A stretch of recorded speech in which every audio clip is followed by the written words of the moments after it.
Thank you, Kazzy. Well, it was 1976 when Aussie rockers Sherbet went to #1 with this. Oh,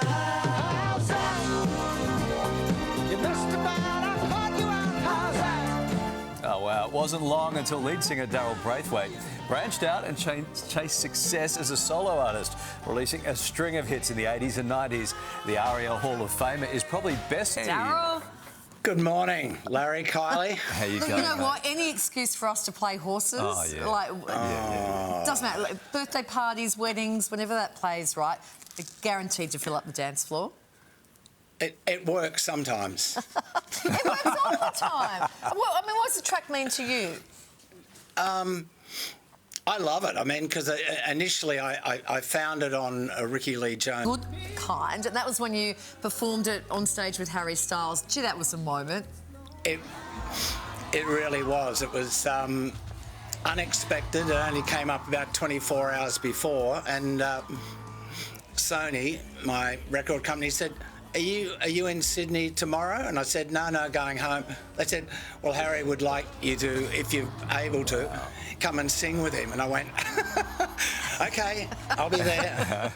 But it was fantastic, it really was. Oh, my God, it was special. Hey, Daryl, when you look back at your catalogue, all the way back to the Sherbet days, and every artist, every singer wants to understand the science behind this, what is it about your songs that have stood the test of time, do you think? I think, Larry, it's going into it initially back in 1970 because you love doing music, and you continue that whole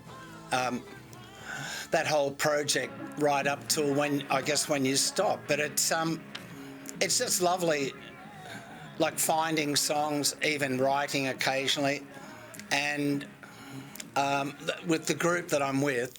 The band at the moment, I've been with for about 10, 15 years, we all get on really well, which I think is part of the secret of the chemistry of the band. Yeah. Really keeps it all together, and you all love doing what you're doing.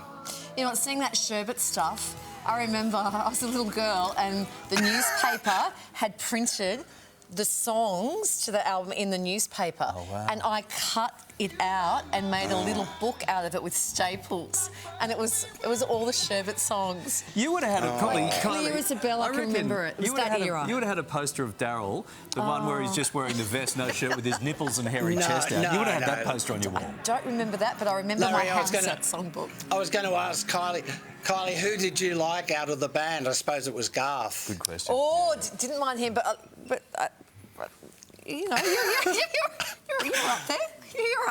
Hey, You're up there with the other 7. Yeah, no. Daryl, we need to honestly, I loved it. Like, there's nothing amazing. left of it by the end. You're gearing up for a special show, and that's alongside Baby Animals and Marsha Hines. Tell us about Gig 60. What's this all about?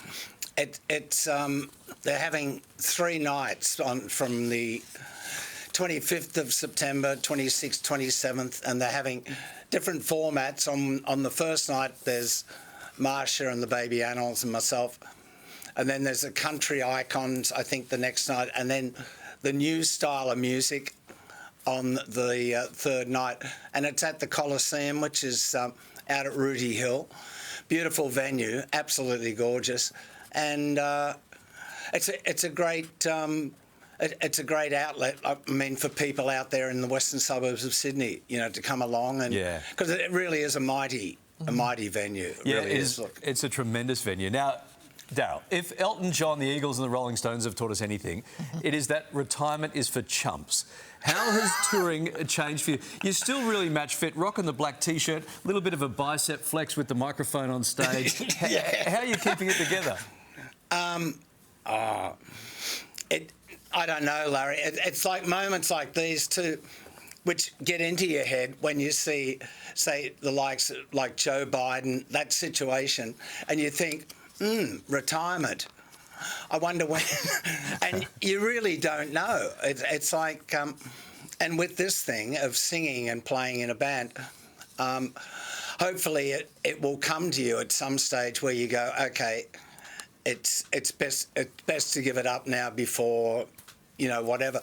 But it really is one of those arts I think you can keep going if you love and you're passionate about, which I am. Oh, 1,000%. Like, use it or lose it, right? So if you still love getting up there, we love... That's from two of the great entertainers of all time.